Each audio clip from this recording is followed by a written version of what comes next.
things happen to you in life that you can never, ever anticipate. And many times when those things happen, you want to give up. I remember when I was in broadcasting, when I was a disc jockey, I became very controversial, not only being a disc jockey, but I felt that radio was something that you not only entertain people with, but you also empower them, you educate them. And I got fired. I didn't just leave, they fired me. That was a shock. I said, wait a minute.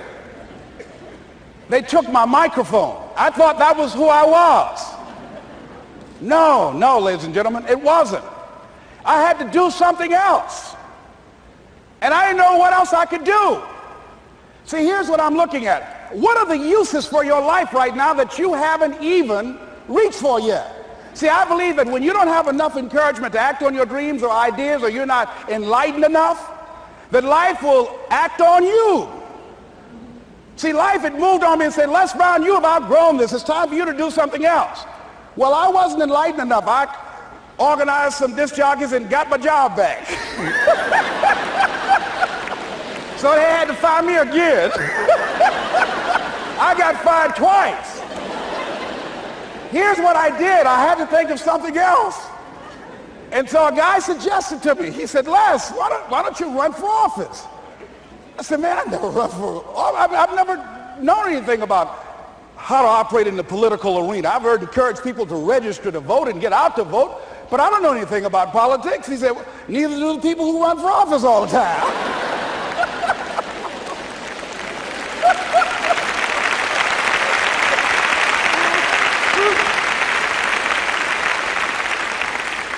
So I ran. Now here's what I'm suggesting. I ran.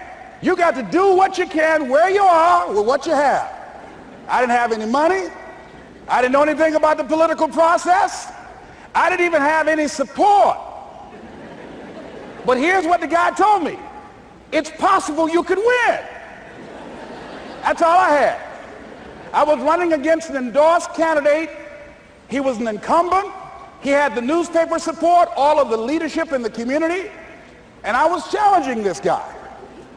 So I had a saying when I was on radio, stand up for what you believe in because you can fall for anything.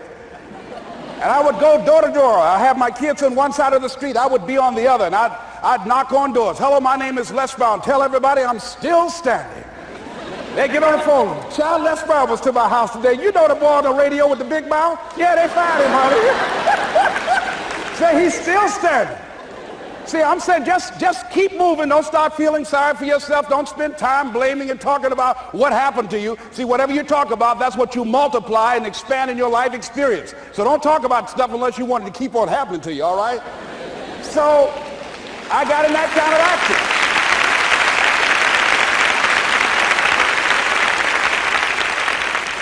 As I continue to do that, had my children with me, we're going door to door, didn't have enough money. Eventually, we got close to the election and something happened that really surprised me. Guys who I thought were going to either support me or stay out of it, various powerful community leaders, they became involved in it and they endorsed my opponent. I felt devastated. Now that's going to happen to you when you're working on your dream. Things are going to happen that's going to catch you on the blind side. That was shocking to me. They didn't have to do that. All they had to do was just stay out of it. But here they go, come up in there messing with me. Now that's going to happen. There's some people who believe it's their personal business to stop you from living your dream, all right?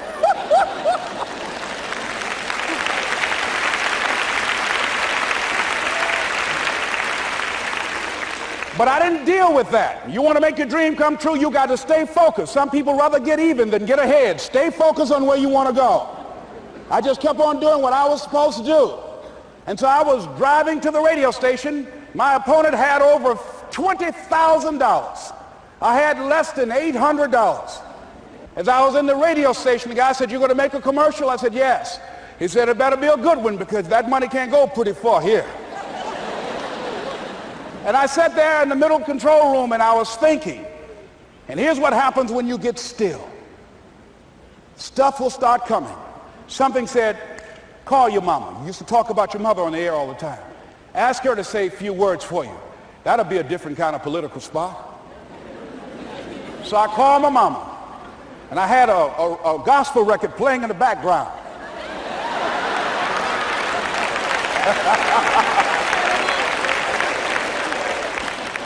And then I had my mother say, hello, this is Mrs. Mamie Brown. When I raised my sons, I raised them to be good children. When they got out of hand, I beat their behind and made them go right. Please vote for my son. He's a good boy.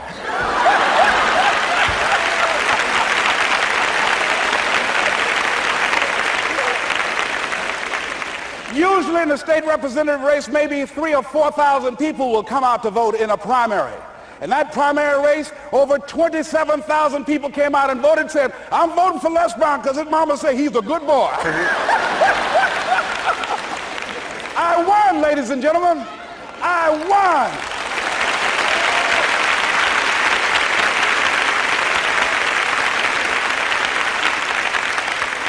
So you've got to be willing to stay focused, to be creative, to be relentless, because things are going to happen to you when you're working on your dream, when you get on track. I remember when I first got involved in speaking, one of the main things that speakers like to do is speak to a certain association that they have over 10,000 of their sales reps that come to this convention. And I was relentless. I kept saying, it's possible.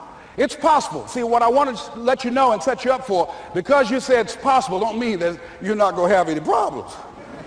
That Murphy's Law ain't going to come and slap you side the head. Oh, Murphy going to come visit you. He's waiting for some of y'all out in the parking lot. Oh, you say it's possible. Okay, it's possible. You better get up. Well, I was working. I kept saying it's possible. They got other speakers on this program. I can be on that program too. I kept selling myself. I got all fired up. And I was calling them every day. And the lady finally said, Mr. Brown, I tell you what, we want you to come in and talk to our sales executives. You got the kind of fire and guts that they want, that will motivate them. And let me tell you something else. We want you to bring your motivational tapes. You're going to need at least $50,000 worth of tapes. I said, is that right? Yes, because they want to keep that drive alive. I said, all right. I called the guy to duplicate my tapes. I said, Don, how you doing? This is Les. Let me tell you, I got a major speaking engagement. I said, man, it's a speaker's dream. I need over $50,000 worth of product. He said, Les, you don't have that kind of credit. I said, I know, but Don, I can sell that. Just right after speaking engagement, I'll give you your money in 4 days. He said, are you sure, Les? I said, yes, man, I got a major speaking engagement, and they told me to do it. He said, man, that's a big order. Let me talk with the lady with you. I said, hold on just a minute, man. Call the lady back. Hello, Evelyn, how you doing? This is Les Brown. I got Don on the phone. What did you say? Do I have the speaking engagement? Yes, you do. And what else you suggest? Les, our people, they buy a lot of tapes. Your tapes are very popular among them. I'm saying bring at least $50,000 worth of tapes, Les. You'll sell everything you got and more. I said, did you hear that, Don? He said, yes. I said, now, if anybody else has to make a decision, are you the final person? She said, I'm the final person. I will send you the contract. I want you. I said, you hear that, Don? He said, yes. I said, oh, ye of little faith. I said, duplicate the tapes, man. Hung the phone up. Well, he duplicated the tapes. 1 week came by. I'm checking the mail every day. No contract. I said, come on, Murphy, don't start nothing, man. Come on. Come on, man, give me a break. Come on, you know, this ain't fair. Come on, man. Give your boy a break. Come on. I talked to myself, you know. I didn't want to call him right then. 2 weeks passed by. Murphy said, don't you think you ought to call him? I said, okay. I called. I said, hello, this is Les Brown calling. How you doing, Les? I said, fine. I said, Evelyn hasn't sent my contract out yet. Any additional information you need? So, Les, you haven't heard? I said, no. I said, Evelyn died. I said, she died? I said, did she say anything about me?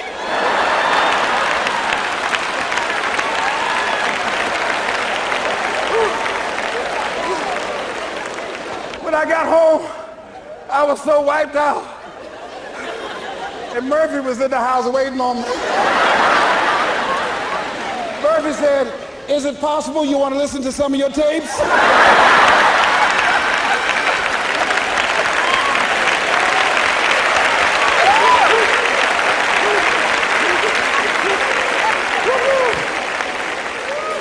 ladies and gentlemen, here's what I had to do.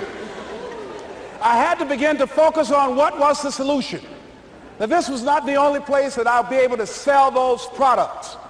And as I began to challenge myself and got some help and support and some other input, I eventually did. It took longer, but it was challenging. But I did it. Repeat after me, please. No matter how bad it is, or how bad it gets, I'm going to make it. I'm going to make it. Shake somebody's hand on your right and left and say, you got that right. It's possible. I can have my dream. I can get what I want. I must be creative and never give up.